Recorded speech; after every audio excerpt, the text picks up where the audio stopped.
अब देखेंगे हम variation of magnetic declination. Magnetic declination में कब कब वेरिएशन होता है? किसी बिंदु पर चुंबकीय दिक्पात का मान, किसी बिंदु पर चुंबकीय दिक्पात का मान हमेशा एक जैसा नहीं रहता। वो समय के साथ, स्थान के साथ, मौसम के साथ बदलता रहता है। मैग्नेटिक डिक्लिनेशन का वेरिएशन कितने प्रकार का होता है? 2 प्रकार का होता है, एक नियमित और अनियमित, रेगुलर और इरेगुलर जिसे बोलते हैं। रेगुलर वेरिएशन जो होता है, नियमित, उसमें कौन से होते हैं? इसमें आता है सेकुलर वेरिएशन, एनुअल वेरिएशन और डेवनल जिसे बोलते हैं दैनिक। अब देखो सेकुलर वेरिएशन क्या होता है। यह दीवार घड़ी के लोलक की भांति अपनी स्थिति बदलता रहता है और शेष आधे काल में एक दिशा ईस्ट से वेस्ट जाता है, फिर शून्य पर चला जाता है। उसके बाद फिर शून्य से शुरू करता है, वेस्ट से ईस्ट की तरफ, फिर शून्य पर चला जाता है। तो ऐसी कंडीशन को कहते हैं secular variation. Next, secular variation का टाइम पीरियड होता है 250 वर्ष। नेक्स्ट, यह लंबे समय लगभग 150 वर्षों में घटित होता है। यह 10 डिग्री से 30 डिग्री पूर्व और पश्चिम में होता है। तो ये भी हमारा सेकुलर वेरिएशन ही है। एक वर्ष में होने वाले दिक्पात विचलन को कहते हैं एनुअल वेरिएशन। पृथ्वी का सूर्य के चारों ओर परिक्रमा के दौरान किस प्रकार का विचलन देखा जाता है? Annual variation. पृथ्वी का सूर्य के चारों ओर परिक्रमा करना एक तरह से एनुअल वेरिएशन होता है। पृथ्वी की अपनी अक्ष पर घूर्णन गति के कारण 24 घंटे में होने वाला विचरण डेनुअल वेरिएशन कहलाता है। भाई 24 घंटे में हो रहा तो दैनिक है ना। नेक्स्ट, यह विचरण गर्मी में अधिक, ठंडी में कम, भूमध्य रेखा के पास कम, ध्रुवों पर ज़्यादा, दिन में अधिक, रात में कम। यह कौन सा वेरिएशन है? डेनुअल वेरिएशन। डेनुअल वेरिएशन का मान होता है 3 से 12 मिनट। नेक्स्ट, अब इरेगुलर वेरिएशन। चुंबकीय तूफानों तथा पृथ्वी के चुंबकीय बलों में विक्षेप जैसे भूकंप, ज्वालामुखी के फटने के कारण इस प्रकार का वेरिएशन होता है। तो ज्वालामुखी और भूकंप, चुंबकीय तूफानों की वजह से कौन सा वेरिएशन होता है? Irregular variation. और इरेगुलर वेरिएशन का मान 1 से 2 डिग्री होता है। नेक्स्ट, 21 मार्च से 21 जून, फिर 21 जून से 21 सितंबर तक की अवधि के बीच में सूर्य दिक्पात किस ओर बनी रहती है? उत्तर दिशा की ओर। एक समान दिक्पात वाले बिंदुओं से होकर गुजरने वाली रेखा आइसोगोनिक लाइन कहलाती है। ठीक है, आईएसओ कब आता है? जब एक समान बोल देगा तब। एक समान दिक्पात वाले बिंदुओं को जोड़ता है आइसोगोनिक लाइन। और शून्य दिक्पात वालों के लिए कौन सी होती है? एगोनिक। शून्य जब भी आएगा तो ए आएगा, एगोनिक। ठीक है, और नति बोल देगा तो समान नति वाले, तो क्लिनिक आता है इसमें, लेकिन समान आ गया तो आइसो आ जाएगा सामने। तो समान नति वाले बिंदुओं को मिलाने वाली रेखा आइसो क्लिनिक लाइन, और शून्य नति वालों को मिलाने वाली ए क्लिनिक लाइन। एक ए क्लिनिक लाइन का एग्जाम्पल बता दीजिए। भूमध्य रेखा हो जाएगा। क्षैतिज समतल से चुंबकीय सुई का झुकाव कोण एंगल ऑफ डिप कहलाता है। क्षैतिज समतल से चुंबकीय सुई का जो झुकाव कोण होता है वो एंगल ऑफ डिप कहलाता है। नेक्स्ट, रेखा का लैटिट्यूड। लैटिट्यूड का फॉर्मूला होता है L cos theta plus minus, और डिपार्चर का होता है एल साइन थीटा। मतलब डिपार्चर में तो साइन आता है और लैटिट्यूड में कोस आता है, और दिशा निकालनी हो तो डिपार्चर अपॉन लैटिट्यूड। किसी रेखा के लैटिट्यूड और डिपार्चर के लिए बियरिंग को किस में लेते हैं? लैटिट्यूड डिपार्चर के लिए बियरिंग हमेशा क्वाड्रेंट बियरिंग में ली जाती है। अब चित्र में समझो। इस चित्र में ये फर्स्ट क्वाड्रेंट है, ये सेकंड है, ये थर्ड है और ये फोर्थ है। यहाँ दोनों पॉजिटिव पॉजिटिव होते हैं, तो इसको यहाँ पर उल्टा कर देंगे, नेगेटिव नेगेटिव हो जाएगा। ठीक है, सेकंड वाले में नेगेटिव पॉजिटिव होता है तो इधर पॉजिटिव नेगेटिव हो जाएगा। लेकिन कंडीशन समझ लेना क्या, कि ये जो लाइन है ना, ये डिपार्चर की है और ये लैटिट्यूड की है। ठीक है, तो फर्स्ट वाले में दोनों ही पॉजिटिव रहते हैं, डिपार्चर भी और लैटिट्यूड भी। एल कोस थीटा लैटिट्यूड हो गया, L sine theta positive departure हो गया। ठीक है, ऐसे सेकंड में ये वाले में देखो, ये इसका होगा, ये डिपार्चर का है, सॉरी लैटिट्यूड का है ये, और ये इसका डिपार्चर का है। तो डिपार्चर तो हो गया पॉजिटिव और लैटिट्यूड हो गया नेगेटिव। ठीक है, अब थर्ड वाला देखो, थर्ड वाला ये वाला, इसमें कैसे समझेंगे? दोनों ही नेगेटिव होंगे तो दोनों ही नेगेटिव हो जाएंगे। ठीक है, अब फोर्थ वाले में कंडीशन थोड़ी सी क्रिटिकल है। फोर्थ कॉलम में क्या रहता है, प्लस और नेगेटिव होता है। तो लैटिट्यूड की वैल्यू प्लस होती है और डिपार्चर की नेगेटिव होती है। ठीक है, तो ये जो है ना प्लस, ये इसकी वैल्यू है लैटिट्यूड की। तो क्या हो जाएगा, एल एल कोस थीटा हो जाएगा पॉजिटिव लैटिट्यूड, और डिपार्चर एल साइन थीटा हो जाएगा। अब देखेंगे degree of accuracy in compass traversing. Compass traversing में डिग्री ऑफ एक्यूरेसी निकालते हैं। फर्स्ट ऑर्डर ट्रैवर्सिंग में क्या होती है डिग्री ऑफ एक्यूरेसी, फर्स्ट के लिए 6 लेते हैं, 6 इंच अंडरवुड में एन। ठीक, सेकंड के लिए 15, थर्ड ऑर्डर ट्रैवर्सिंग में 30, और minor theodolite traverse for detailing, minor theodolite के लिए लेते हैं 1 फुट अंडरवुड में एन, और कंपास सर्वे में 15 अंडरवुड में एन। सभी भुजाओं के लैटिट्यूड का बीजीय योग 0 होना चाहिए। मतलब लैटिट्यूड कौन सा होता है, ये वाला होता है वर्टिकल। तो नॉर्थ और साउथ दोनों ही 0 होने चाहिए, बराबर होने चाहिए। ऐसी भुजाओं का मतलब डिपार्चर, सभी भुजाओं का डिपार्चर का बीजीय योग 0 होता है। तो टोटल ईस्ट और वेस्ट, डिपार्चर क्या होता है, ये होता है डिपार्चर ईस्ट और वेस्ट वाला। नेक्स्ट, क्लोज ट्रैवर्स में आंतरिक कोणों का योगफल होता है 2n-4 × 90, और क्लोज ट्रैवर्स में बाह्य कोणों का योग होता है 2n + 4 × 90। वह विधि जिसमें पूरा कार्य केवल चेन और टेप से किया जाता है उसे चेन ट्रैवर्सिंग कहते हैं।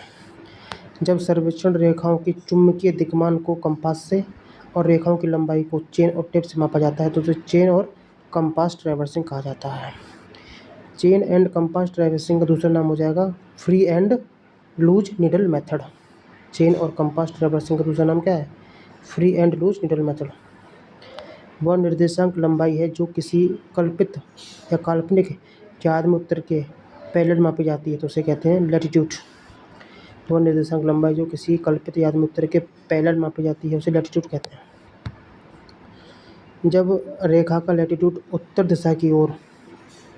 दिशा में ऊपर की ओर मापा जाता है तो उसे कहते हैं, इसका मान पॉजिटिव होगा। जब रेखा का लैटिट्यूड, देखो चित्र में देखो, यहाँ पे ऊपर की बात कर रहा है ना, जब रेखा का लैटिट्यूड उत्तर दिशा में ऊपर की ओर मापा जाता है तो पॉजिटिव हो जाता है। देखो इसका ये पॉजिटिव है, यहाँ इसका पॉजिटिव है। ऐसे ही आगे देखो, जब रेखा का लैटिट्यूड दक्षिण दिशा में नीचे की तरफ माना जाएगा तो नेगेटिव हो जाता है। चित्र में देखो नेगेटिव है ना, ये नेगेटिव है, नेगेटिव ऐसे हो जाता है। और जब निर्देशांक, देखो वह निर्देशांक लंबाई जो किसी कल्पित ज्यादम उत्तर के समकोणिक पूर्व या पश्चिम में मापी जाती है उसे डिपार्चर कहते हैं। भाई पूर्व और पश्चिम को डिपार्चर मापा जाता है ना। जब रेखा का डिपार्चर पूर्व दिशा में होता है तो पॉजिटिव होता है, और पश्चिम होता है नेगेटिव होता है। भूमध्य रेखा पर एंगल ऑफ डिप 0, ध्रुवों पर एंगल ऑफ डिप 90। भूमध्य रेखा और ध्रुवों के मध्य किसी भी बिंदु पर एंगल ऑफ डिप की वैल्यू 0 से 90 होती है। भूमध्य रेखा और ध्रुवों के मध्य किसी भी बिंदु पर एंगल ऑफ डिप की वैल्यू 0 से 90 होती है। लोकल अट्रैक्शन क्या होता है, कंपास के पास कुछ चुंबकीय प्रभाव जैसे लोहा, रेल की पटरी आदि की वजह से चुंबकीय सुई का चुंबकीय ज्यादम उत्तर से भटकने को लोकल अट्रैक्शन कहते हैं। बैक बियरिंग और फोर बियरिंग का अंतराल 180 आ रहा है, दोनों ही स्टेशन स्थानीय आकर्षण से मुक्त है। अगर अंतर 180 नहीं आ रहा है तो दोनों में से कोई एक या दोनों ही स्थानीय आकर्षण से प्रभावित हैं। जब किसी चक्रम परिपथ से निकलने वाली रेखाएं प्रारंभिक बिंदु पर समाप्त न होकर कहीं और समाप्त होती हैं तो उस ट्रैवर्स को कहते हैं ओपन ट्रैवर्स। ठीक है, ओपन ट्रैवर्स सर्वे में जितने स्टेशन होते हैं, ध्यान देना, ओपन ट्रैवर्स सर्वे में जितने स्टेशन होते हैं उतने फोर बियरिंग और बैक बियरिंग की संख्या कितनी होती है, तो आंसर हो जाएगा 1 कम। भाई जब ओपन ट्रैवर्स कर रहे हो उसमें जितने स्टेशन होते हैं ना तो उसमें फोर बियरिंग और बैक बियरिंग की संख्या हमेशा 1 कम होती है। मान लो जैसे दे रखा है स्टेशन एन है तो फोर बियरिंग हो जाएगी कितनी हमारी n-1, back bearing n-1। Open traverse का यूज़ कहाँ करते हैं, संकरी लंबी रास्ते के लिए, लंबी पट्टियों जैसे रेल मार्ग लंबा होता है, सड़क लंबी होती है, नदी, नहर, सुरंग, इनके लिए ओपन ट्रैवर्सिंग प्रयोग की जाती है। अब क्लोज ट्रैवर्स देख लेते हैं। सर्वेक्षण करते हुए जिस बिंदु से कार्य शुरू किया जाता है यदि उसी बिंदु पर आकर समाप्त हो जाता है उसे क्लोज ट्रैवर्स कहते हैं। और क्लोज ट्रैवर्स सर्वे में जितने स्टेशन होंगे ना उतनी ही फोर बियरिंग बैक बियरिंग होती है। मान लो स्टेशन एन है तो फोर बियरिंग भी एन होगा, बैक बियरिंग भी एन ही होगा क्लोज ट्रेवर्स में। यह सर बच्चों बड़े क्षेत्रों जैसे नहर, झील, मैदान, जंगल इनके लिए बनाया जाता है क्लोज ट्रेवर्स। याद रखना, नहर कह रहा हूँ, नगरों, झीलों, मैदानों और जंगलों में क्लोज ट्रेवर्सिंग सर्वे किया जाता है। Next, for linear measurement. Linear measurement में सापेक्ष समापन त्रुटि का फॉर्मूला होता है समापन त्रुटि अपॉन चक्रम की परिधि, समापन त्रुटि अपॉन चक्रम की परिधि। और ये तो हो गया लीनियर मेजरमेंट के लिए सापेक्ष समापन त्रुटि। अब एंगुलर मेजरमेंट के लिए सापेक्ष समापन त्रुटि का फॉर्मूला होता है tan inverse E upon P। बंद चक्रम में दिक्मान की समापन त्रुटि अंतिम रेखा के अग्र और पश्च दिक्मानों का अंतर निकालकर ज्ञात की जाती है। यदि यह अंतर 180 नहीं है तो चक्रम में कोणीय त्रुटि हो जाएगी। अगली बात समझ, दोबारा देखो। क्लोज ट्रेवर्स में दिक्मान की समापन त्रुटि अंतिम रेखा के अग्र और पश्च दिक्मानों का अंतर निकालकर ज्ञात की जाती है। यह अंतर यदि 180 अंश नहीं है तो चक्रम में कोणीय त्रुटि है। अब देखते हैं आगे। तो अगर त्रुटि है तो क्या करेंगे, प्रथम रेखा का संशोधन करेंगे तो E अपॉन एन से करेंगे। द्वितीय रेखा का संशोधन कैसे करते हैं, 2E अपॉन एन। तीसरी का 3E अपॉन, और अंतिम रेखा में संशोधन NE अपॉन एन से करते हैं। क्लोज ट्रेवर्स सर्वे में दो प्रकार की एरर आती हैं, लीनियर और एंगुलर। बंद चक्रम सर्वे में होने वाली रैखिक त्रुटि और कोणीय त्रुटियों का संशोधन 4 विधि। देखो, क्लोज ट्रेवर्स में होने वाली लीनियर और एंगुलर एरर को ठीक करने की 4 विधियाँ होती हैं। बाउडिच विधि, ट्रांजिट विधि, एक्सिस मेथड और ग्राफिकल। बाउडिच, ट्रांजिट, एक्सिस और ग्राफिकल। अब देखो बाउडिच क्या होता है। यह विधि लीनियर और एंगुलर दोनों मापों के लिए समान इक्वल प्रिसिशन के लिए प्रयोग की जाती है, समान यथार्थता के लिए प्रयोग की जाती है। मतलब बाउडिच मेथड जो होता है ना, क्लोज ट्रेवर्स में लीनियर और एंगुलर दोनों प्रकार की एरर को ठीक करने के लिए यूज़ किया जाता है। इसमें लीनियर के लिए तो त्रुटि के लिए डायरेक्टली प्रोपोर्शनल होती है अंडर में एल, और एंगुलर के लिए इनवर्सली प्रोपोर्शनल अंडर में एल। अब देखेंगे लैटिट्यूड और डिपार्चर में एरर का फॉर्मूला क्या होता है। तो ये होगा total error in latitude and departure into length of ट्रेवर्स line upon perimeter of ट्रेवर्स। ऊपर तो रहेगी लेंथ ट्रेवर्स की, नीचे पेरीमीटर। इसी को क्या कहते हैं, इसी को कहते हैं principle of reversal. Next, labelling staff का लिस्ट काउंट 5 mm होता है। लेबलिंग स्टाफ का लिस्ट काउंट 5 mm। और नेक्स्ट क्वेश्चन है, लेबलिंग में यदि पृथ्वी की वक्रता के प्रभाव को भी गणना में ले लिया जाए, पृथ्वी के कर्वेचर को आप गणना में ले रहे हो तो गज पाठ्यांक में त्रुटि को घटाकर पढ़ा जाता है। टारगेट स्टाफ में याद रखना, पाठ्यांक को स्टाफ मैन पढ़ता है। कौन, स्टाफ मैन। और इसकी लंबाई होती है टारगेट स्टाफ की 3.75 मीटर। टारगेट स्टाफ का लिस्ट काउंट होता है 0.001 फुट। दोबारा देखो, टारगेट स्टाफ की कुल लंबाई 3.75 मीटर, लिस्ट काउंट 0.001 फुट, और स्टाफ मैन इसको पढ़ता है। अब है सेल्फ रीडिंग स्टाफ। इसमें पाठ्यांक इंस्ट्रूमेंट मैन मतलब उपकरण मैन द्वारा लिया जाता है। सेल्फ रीडिंग स्टाफ में इंस्ट्रूमेंट मैन रीडिंग लेता है। नेक्स्ट है सॉलिड स्टाफ। सॉलिड स्टाफ की लेंथ होती है 3 मीटर और लिस्ट काउंट 5 mm या 0.005 मीटर। इसे रुड़की पैटर्न स्टाफ कहते हैं। सॉलिड स्टाफ को रुड़की पैटर्न स्टाफ कहा जाता है। अब है फोल्डिंग स्टाफ। 4 मीटर लंबा होता है फोल्डिंग वाला, इसका लिस्ट काउंट 5 mm या 0.005 मीटर। इनवार प्रिसिशन स्टाफ, तो इसकी लेंथ 3 मीटर होती है, इसका लिस्ट काउंट 0.001 मीटर होता है या 1 mm। इनवार स्टाफ का length 3 metre, least count 1 mm या 0.001 मीटर। अधिक एक्यूरेट कार्य करने के लिए किस स्टाफ का प्रयोग करते हैं, तो इनवार स्टाफ का प्रयोग करते हैं। अब टेलीस्कोपिक स्टाफ, इसका लिस्ट काउंट 1 mm होता है, इसकी लंबाई 4 मीटर होती है जो 3 भागों में बटी होती है। भाई टेलीस्कोपिक स्टाफ जो होता है उसका लिस्ट काउंट 1 mm होता है और इसकी लंबाई 4 मीटर होती है जो 3 भागों में बटा रहता है। ऊपरी भाग की लंबाई 1.25 मीटर, मध्य भाग की लंबाई 1.25 और निचले वाले की 1.50। नेक्स्ट, टारगेट स्टाफ, इसका यूज लॉन्ग शाइटिंग में करते हैं, मतलब 125 मीटर से अधिक लंबी दूरी के लिए टारगेट स्टाफ का प्रयोग करते हैं। नेक्स्ट है self reading staff. Self reading staff का लिस्ट काउंट होता है 5 mm या 0.005 मीटर। सेल्फ रीडिंग स्टाफ का लीस्ट काउंट 5 mm। और यहाँ पे गज का पाठ्यांक लेवल में पड़ता है। सेल्फ रीडिंग स्टाफ में गज का पाठ्यांक को लेवल में पड़ता है। इसमें फोल्डिंग स्टाफ की क्वालिटी पाई जाती है। तो self reading staff folding staff जैसे होता है। किसी बिंदु का सम्मानित तल मतलब रिड्यूस लेवल संबंधित उपकरण ऊंचाई में से मतलब हाइट ऑफ इंस्ट्रूमेंट में से उस बिंदु के गज पाठ्यांक जैसे फोरसाइड बैकसाइड जो होते हैं गज पाठ्यांक उठाकर निकाला जाता है। तो रखा यहाँ पे आर बराबर क्या होता है height of instrument minus back side. और हाइट ऑफ इंस्ट्रूमेंट कैसे निकालते हैं आर एल में बैक साइड जोड़कर। इसी को ही कहते हैं हाइट ऑफ इंस्ट्रूमेंट मेथड। दोबारा देख लो ऊपर। किसी बिंदु का आर एल संबंधित उपकरण ऊंचाई में से मतलब हाइट ऑफ इंस्ट्रूमेंट में से उस बिंदु के गज पाठ्यांक को घटाकर निकाला जाता है उसे कहते हैं हाइट ऑफ इंस्ट्रूमेंट मेथड। इसका गणितीय जांच मैथमेटिकल चेक करने के लिए क्या फॉर्मूला होता है back sight minus fore sight बराबर last R L minus first R L. याद रखना इसमें इंटरमीडिएट साइड या इंटरमीडिएट पॉइंट्स के आर एल नहीं निकाले जाते हाइट ऑफ इंस्ट्रूमेंट मेथड में।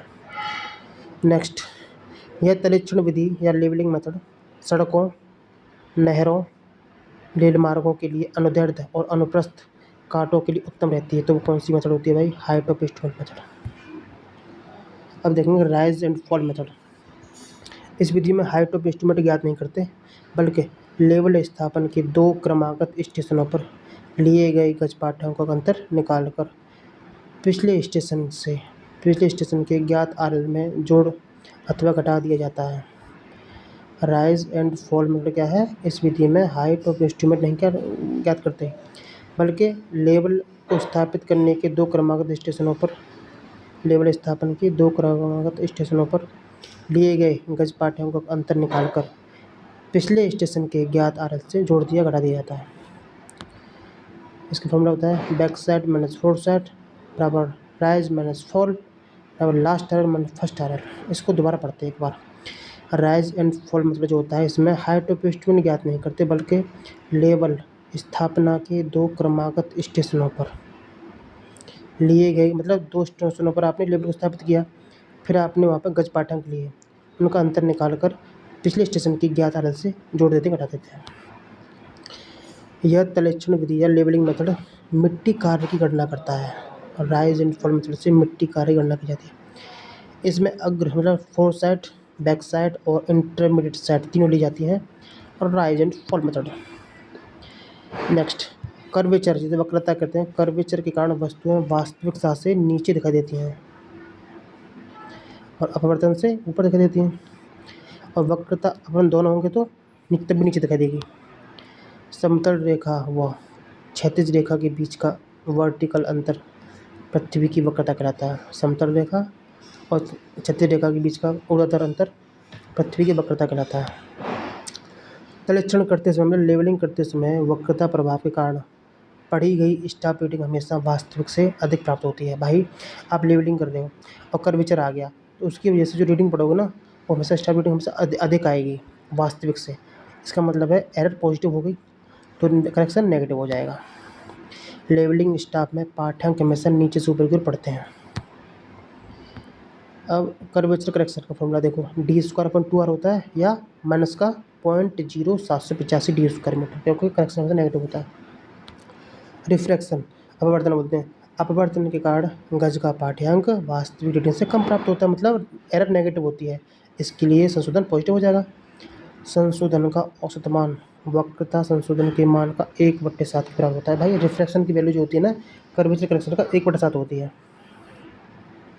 दृष्टि रेखा अपवर्तन के कारण क्षैतिज न रहकर पृथ्वी सतह की ओर झुक जाती है। भाई अपवर्तन की वजह से दृष्टि रेखा झुक जाती है। अब यहाँ से देखेंगे करेक्शन ऑफ रिफ्रैक्शन अपवर्तन का करेक्शन पॉजिटिव होता है 1/7 इंटू सी आर पर रख दूँ 0.0785 ठीक है।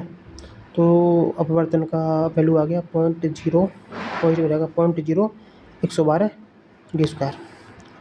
अब कंबाइंड की बात करें कंबाइंड इफेक्ट ऑफ कर्वेचर और रिफ्रैक्शन तो क्या होगा कंबाइंड में क्या होता है करेक्शन हमेशा नेगेटिव प्राप्त होता है नेगेटिव ठीक है।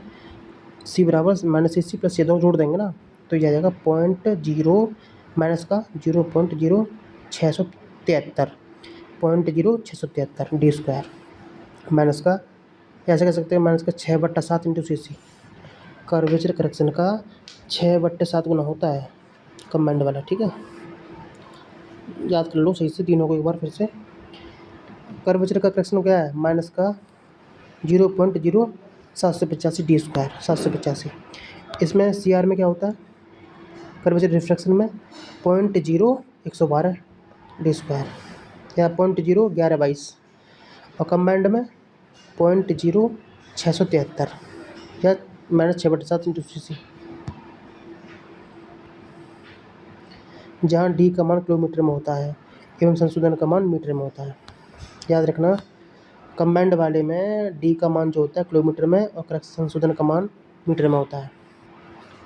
वक्रता और अपवर्तन के कारण हुई त्रुटि में, वक्रता मतलब कर्वेचर और रिफ्रैक्शन के कारण हुई त्रुटि में संशोधन बैक साइड और फोर्थ साइड की रीडिंग को बराबर करके या रेसिप्रोकल लेवलिंग के द्वारा दूर करते हैं। भाई ये कह रहा है कर्वेचर और रिफ्रैक्शन के कारण जो त्रुटि होती है ना, इसके करेक्शन को बैक साइड और फोर्थ साइड की रीडिंग को बराबर करके या रेसिप्रोकल लेवलिंग के द्वारा दूर करते हैं। हॉरिजन डिस्टेंस ऑफ विजुअल, जो विजुअल चीज़ हमको दिखाई दे, दूर जो चीज़ हमको दूर से दिखाई देती है जो विजुअल हो, उसकी हॉरिजॉन्टल डिस्टेंस क्या होती है, इसके लिए पॉइंट रहता है only one point is at height H. अगर सिर्फ एक ही पॉइंट हाइट एच पर है तब क्या होगा, एच बराबर 0.0673 डी स्क्वायर, ठीक। या 3 कंडीशन इसकी, डी बराबर अंडरवुड में एच बट्टा 0.0673 या 3.855 अंडरवुड में एच। जब 2 पॉइंट आर एट डिफरेंट, जब 2 पॉइंट अलग अलग हाइट पे हो तब क्या होगा, तो वहाँ पर डी बराबर हो जाएगा D1 + D2, मतलब 3.855 कोष्टक में H1 + H2 किलोमीटर। समझ गई बात, दोबारा देख लो उसको एक बार। ये बात कह रहा है जब एक पॉइंट हमारा किसी H हाइट पर है, उस कंडीशन में हॉरिजॉन्टल डिस्टेंस क्या होगी, H बराबर 0.0673 डी स्क्वायर, 0.0673 डी स्क्वायर, या फिर H बट्टा अंडरवुड में H बट्टा 0.0673 या फिर 3.855 अंडरवुड में H। अब फिर नेक्स्ट है, जब 2 पॉइंट अगर डिफरेंट हाइट पर हो तो दोनों जोड़ देंगे D1 + D2, तो आ जाएगा 3.855 कोष्टक में H1 + H2। Next, degree of accuracy in levelling and closing error. Degree of accuracy क्या होती है लेवलिंग में और क्लोजिंग एरर में, देखो अगर इंग्लिश यूनिट की बात करें तो हो जाएगा ± C/m, और मीट्रिक यूनिट में काम करें तो ± C/m K। इंग्लिश वाले में नोट में M आता है, मीट्रिक वाले में नोट में K आता है। ऑटोमेटिक लेवल को कहते हैं pendulum level. Rough levelling for recognise और प्रीलिमिनरी सर्वे। रफ लेवलिंग हम कर रहे हैं किसके लिए, रिकॉग्नाइज करने के लिए और प्रारंभिक के लिए। तो उस कंडीशन में जो एरर आएगी फुट में वो हो जाएगी ± 0.4 अंडरवुड में M, और mm में अगर एरर आ रही है एरर तो 100 अंडरवुड में K, और मीटर में अगर एरर आ रही है तो 0.100 अंडरवुड में K। 0.100 अंडरवुड में K कब आता है, जब एरर मीटर में आ रही हो। mm में आने पर सिर्फ 100 अंडरवुड में K रहेगा, और फुट में आने पर 0.4 अंडरवुड में M। तो हो गया रफ लेवलिंग। अब है ऑर्डिनरी लेवलिंग। ऑर्डिनरी लेवलिंग कर रहे हैं for location and construction survey. Location और कंस्ट्रक्शन सर्वे में ऑर्डिनरी लेवल की जाती है ऑर्डिनरी लेवलिंग। तो उस कंडीशन में अगर फिट में एरर आ रही है तो क्या होगा, 0.1 अंडरवुड में M, ठीक। mm में आ रही है तो 24 अंडरवुड में K, और मीटर में आ रही तो 0.025 अंडरवुड में K। वीडियो पॉज कर याद कर लेना। देखो हम क्या पढ़ रहे हैं, हम पढ़ रहे हैं लेवलिंग की टाइप। एक तो रफ लेवलिंग होता है जो रिकॉग्नाइज और प्रीलिमिनरी सर्वे के लिए यूज़ किया जाता है। दूसरा लेवलिंग होता है ऑर्डिनरी लेवलिंग जो लोकेशन और कंस्ट्रक्शन सर्वे के लिए किया जाता है, ठीक। और तीसरा लेवलिंग होता है एक्यूरेट लेवलिंग जो प्रिंसिपल बेंचमार्क और एक्सटेंसिव सर्वे के लिए किया जाता है, ठीक। और चौथा है हमारा precise levelling for benchmark of widely distributed points, जो बेंचमार्क और वाइडली डिस्ट्रीब्यूटेड पॉइंट के लिए किया जाता है, ठीक है। हमने इन सब के एरर पढ़ लिए। अब पढ़ेंगे एक्यूरेट लेवलिंग में जो प्रिंसिपल बेंचमार्क और एक्सटेंसिव सर्वे के लिए होता है। इसमें एरर देखेंगे, अगर एरर फुट में आ रही है तो क्या होगा, 0.05 अंडर रूट में एम। अगर एम में एरर आ रही है तो 12 अंडर रूट में के, और मीटर में आ रही है तो 0.12 अंडर रूट में के, 0.012। ठीक है। अब है प्रिसाइज लेबलिंग। प्रिसाइज लेबलिंग अगर हम किसके लिए करते हैं? बेंचमार्क के लिए, ऑफ वाइडली डिस्ट्रीब्यूटेड पॉइंट्स के लिए। ठीक। अगर एरर फुट में आ रही है तो 0.017 अंडर रूट में एम। एरर अगर एम में आ रही है तो 4 अंडर रूट में के, और मीटर में आ रही है तो 0.06 अंडर रूट में के। ठीक है। अच्छे से एक बार रिविजन कर लेना याद करके, एक बार फिर से मैं याद करा दे रहा हूँ। ठीक है, सारा ध्यान से करना। ट्रिक से देखते हैं। मैंने बताया रफ लेबलिंग फॉर रिकॉग्नाइज और प्रीलिमिनरी। इसमें हम एक ही याद रखनी है, सब में क्रम ये रहेगा, foot mm metre, foot mm metre, ये याद करना है साइड वाला। देखो रफ लेबलिंग जब भी बोले ना तो 0.4, 100, 100। ठीक है। ये दोनों तो सेम रहेंगे, ये दोनों इसमें पॉइंट लग जाता है आगे बस। ठीक है। अब ऑर्डिनरी लेबलिंग कर रहे हैं हम लोकेशन और कंस्ट्रक्शन सर्वे के लिए, तो यहाँ पे 0.1 अंडर रूट में एम, फिर 24 अंडर रूट में के, या 0.024 कर लो या 25 कर लो, कोई दिक्कत नहीं है। ठीक। अब यहाँ पे है एक्यूरेट लेवलिंग। किसके लिए करते हैं? प्रिंसिपल बेंचमार्क के लिए और एक्सटेंसिव सर्वे में। इसमें क्या रहेगा? देखो यहाँ 12 है, यहाँ भी 0.12 हो जाएगा, ऊपर 0.05। अब प्रिसाइज लेवलिंग करते हैं हम किसके लिए? Benchmark of widely distributed point. Widely distributed point के बेंचमार्क के लिए प्रिसाइज लेवलिंग करते हैं। इसमें एरर होती है 0.017, 17 याद रखो, 4 और 0.06। ठीक है, सबका हो गया।